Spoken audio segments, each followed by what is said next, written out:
ఇండియాలోనే #1 varicose veins hospital Avis vascular centre. నమస్తే రమ్మగారు. నమస్తే జయ. రమ్మగారు, ఏదైనా కొత్త పని ప్రారంభించే ముందు మనం ఏ విధంగా సిద్ధంగా ఉండాలి, అలాగే మనతో పాటు దైవ బలం కూడా ఉండాలి కదా. దీనికి సంబంధించి మనకి అంటే పురాణ ఇతిహాసాల్లో కానీ లేకుంటే పెద్దలు కానీ ఏదైనా చెప్పిన మంత్రాలు, ఏదైనా పని ప్రారంభించే ముందు ఇది చదువుకోండి, ఇది పఠించండి, అప్పుడు ఆ పని సాఫీగా జరుగుతుంది, అలా ఏమైనా చెప్పడం జరిగిందండి? బోల్డ్ అని చెప్తారు జయ. మనం వినాయక ప్రార్థన చేసుకుంటాం, అది అందరికీ తెలిసిన విషయం. వినాయక ప్రార్థన చేయటం, వినాయకుడి కోసం మీదు కట్టడం అంటే ఏంటమ్మగారు?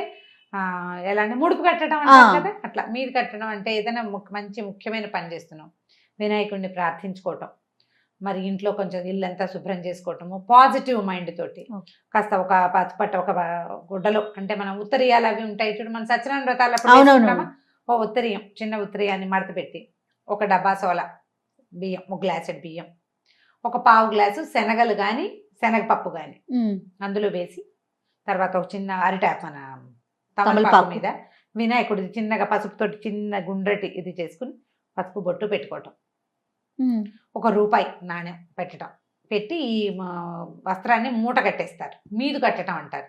ఇవి సాధారణంగా ఎప్పుడు చేస్తాము, గృహప్రవేశాలకి వాటికి పెళ్ళిళ్ళప్పుడు ముహూర్తం పెడతాం, పనులు ప్రారంభించడం కోసం చేస్తాం చూడు, అప్పుడు ఇలా వినాయకుడికి మీది కట్టడం అనేది పాతకాలపు పద్ధతి.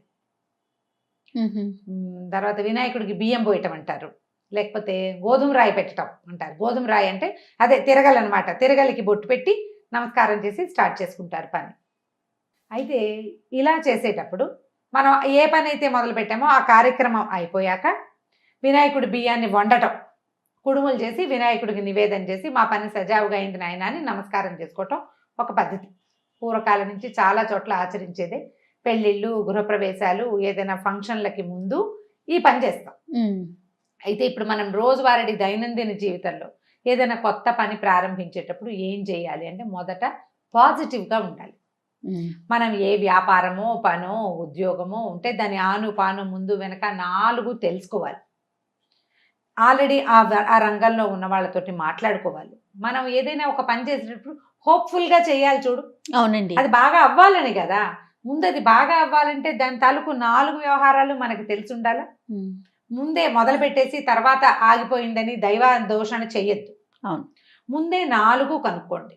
మీరు అన్ని వ్యవహారాలు కనుక్కొని ఓకే ఇందులోకి దిగితే ఈ పని సజావుగా అవుతుంది. మనకి దైవ సహాయం కావాలి. ఈ దైవ సహాయం కోసం మనం ఈ పని మొదలు పెట్టుకోవాలి. ఇట్లా వినాయకుడికి నమస్కారం చేయటం, వినాయకుడి కోసం ఒక చిన్న బెల్లం ముక్క నివేదన చేయటం. రోజు ఈ పని మొదలు పెట్టుకున్నాక ఏదో కాగితాలు రాయటం మొదలు పెడతాము, తర్వాత ప్లానింగ్ స్టార్ట్ చేస్తాము. ఈ ప్లాను సరిగ్గా అవ్వాలన్నా కూడా మీరు వినాయకుడి కోసమే ప్రత్యేకంగా దీపము, వినాయకుడికి ఒక చిన్న బెల్లం ముక్క నివేదన చేయటము అలవాటు చేసుకోండి. ఈ గణపతి విగ్రహాలు మనకి చిట్టివి పెద్ద పెద్దవి బోల్డ్ అని కానీ దొరుకుతాయి, ఎన్ని రకాలు. ఒక గణపతి ప్రతిమని ఉంచుకోవటం, రోజు ఆ గణపతి ప్రతిమని శుభ్రం చేయటం మనం ఒక ప్లానింగ్ మొదలు పెట్టంగానే చేయాల్సిన పని అనమాట.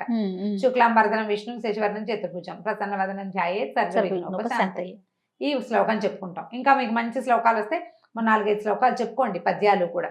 మీ గణేష్ పంచరత్నాలు లాంటివి చెప్పుకోవటం. గణపతికి చక్కగా పసుపు పెట్టి దాని మీద కాస్త ఆయనకు బొట్టు పెట్టడం, ఈ 2 శ్లోకాలు చెప్పుకుని ఒక దీపారాధన చేసి ఒక చిన్న బెల్లం ముక్కని గణపతికి నివేదన చేయండి. దీనివల్ల మనం ప్రారంభించిన పని సజావుగా ముందుకెళ్తుంది. మీరు ప్రయాణించేటప్పుడు మీ హ్యాండ్ బ్యాగ్లో కానీ మీ బ్యాగ్లో కానీ వస్తువులు ఎక్కడికైనా సూట్ కేసు పట్టుకెళ్ళేటప్పుడు ఒక గణపతి ప్రతిమని షోపీస్ లాంటివి కూడా దొరుకుతున్నాయి, పేపర్ వెయిట్ లాగా కూడా గణపతి ప్రతిమలు దొరుకుతున్నాయి.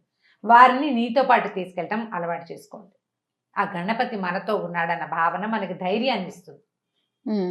ఇలా షోపీస్గా మనతో పట్టుకెళ్తున్నటువంటి గణపతికి మనం పూజా విధానము అవి చేయము, కానీ ఆ స్వరూపం మనకి కనపడుతూ ఉంటుంది. మనం వర్క్ చేసే టేబుల్ ఎదురుగుండా గణపతిని ఉంచుకోండి. అనుకున్న పని సజావుగా, ఒకవేళ ఏదైనా సమస్య వస్తే ఈ గణపతి నీకు తోడుంటాడు. సమస్య కనుక వస్తే రాలేదు, నువ్వు ముందుకెళ్తున్నావు, ఒక్కో అడుగు బేబీ స్టెప్స్ వేసినావు, నీకు తోడుంటాడు, నీతో పాటు నడుస్తాడు గణపతి. ఇట్లా గణపతికి మన జీవితంలో భాగస్వామ్యం ఇవ్వండి. గణపతిని మన పెద్దన్నయ్య అనుకోండి. దీంతో పాటు మనం ఏం చేయాలంటే గణపతిని మనం పెద్దన్నయ్య అనుకున్నాం అంటే ఫ్యామిలీ అనుకోమని చెప్తున్నాం కదా. అవునవును. ఫ్యామిలీని మీతో ఉంచుకునే ప్రయత్నం చేయండి. కుటుంబంలో ఎవరైనా వ్యతిరేకించే వ్యవహారాల్లోకి దిగద్దు. ఇది ప్రధానం అసలు. వాళ్ళని మనతో ఉంచుకుంటే నీకు ఏ సమస్య వచ్చినా నువ్వు 4 అడుగులు ముందుకేసినా కుటుంబం నీకు ఎప్పుడు నీతో పాటు ఉంటుంది, గణపతి ఉన్నట్టే. అంతే. కాబట్టి ఫ్యామిలీని వ్యతిరేకించి వాళ్ళు వద్దంటూ ఉంటే చెయ్యొద్దు. ఏది కూడా వ్యాపారం కానీ, విద్య కానీ, పరిశ్రమలు పెట్టడం కానీ, వివాహం చేసుకోవటం కానీ ఒప్పించి చేసుకోండి. ఏమైనా సరే, ఏ పనైనా అది నీకు సజావుగా ముందుకెళ్తుంది. నాకు నచ్చింది చేసేస్తాను కాదు, నువ్వు ఎందుకు చేస్తున్నావో జస్టిఫై చేసి చెప్పగలగాలి. అప్పుడు ఏమవుతుంది, అవతల పని మీద నీకు పూర్తి అవగాహన ఉన్నట్టు. అవును, అది సజావుగా వెళ్తుంది. ఈ గణపతి ప్రార్థనని అలవాటు చేసుకోండి. ఓకే. విద్యార్థులకి, పిల్లలకి చిన్నప్పటి నుంచి కనుక నేర్పిస్తే పెద్దయ్యాక కూడా ఇప్పుడు దీన్ని దైవ సహాయంగానే భావించద్దు. ఆర్థడాక్స్ థింగ్సో, ఇవి పాతకాలపు భావాలు, మూఢాచారాలు, భగవంతుడి మీదే డిపెండెన్సీయో కాదు. భగవంతుణ్ణి మనతో పాటు ఉంచుకోవడం, అదొక నమ్మకం కదండి. అంతే. ఒక పాజిటివ్ ఎనర్జీ, దాన్ని మనతో పాటు ఉంచుకోండి. గణపతి ప్రార్థన బాగా రెగ్యులర్గా చేసే అలవాటు ఉంచుకోండి. విద్యార్థులతో పాటు వాళ్ళ టేబుల్ మీద గణపతి ఉండాలి. ఎక్కడికైనా ప్రయాణిస్తుంటే ఒక చిన్న గణపతి విగ్రహం వాళ్ళతో పాటు వెళ్ళాలి.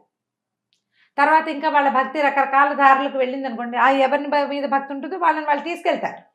పెరిగి పెద్దయ్యాక చిన్నతనం కనుక మనం ఇట్లా అలవాటు చేస్తే ఆ తోడుగా ఉండటం, ఎవరో ఒకళ్ళతోటి అట్లా ఉండటం, దానివల్ల ఏమవుతుందంటే తమకి గణపతి నిలబడ్డట్టుగానే వీళ్ళు ఇంకొకళ్ళకి ఆలంబనగా నిలబడ్డం వస్తుంది. అవునవును.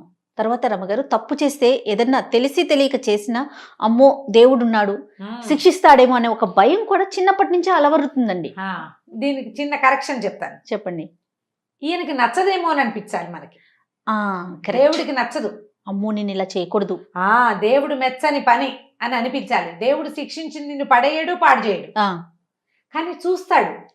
అది కరెక్ట్ అండి, మీరు చెప్పింది కరెక్ట్. మనం భగవంతుడు మనల్ని చూస్తున్నాడు, అతను మనతో పాటు ఉన్నాడు, ఆయన మెచ్చే పని చేయాలి కానీ నచ్చనిది చేయకూడదు అనే ప్రాక్టీస్ మన బ్రెయిన్కి మనం అలవాటు చేసేసేయాలి. పిల్లలకి నేర్పిస్తే క్రమంగా వాళ్ళు అది అలవాట్లో ఉంటారు. భగవంతుడు చెప్పుకోవటం, చేసిన పొరపాటు దాన్ని సరిదిద్దుకోవటం, మళ్ళీ చేయకపోవటం, అవన్నీ కూడా ప్రాక్టీస్ అవుతాయి. సో ఏ పని మొదలుపెట్టినా గణపతిని తొలిగా ఆరాధించాలి. ఆయన్ని మనతో పాటు ఉంచుకునేలాంటి ప్రవర్తనని మనం కలిగి ఉంటే మొదలుపెట్టిన పెద్ద పనైనా చిన్న పనైనా తప్పకుండా అవుతుంది. ఎందుకంటే ఈ పాజిటివ్ ఎనర్జీ మనతో పాటు ఉంటుంది కాబట్టి. రైట్. నమస్తే. నమస్తే.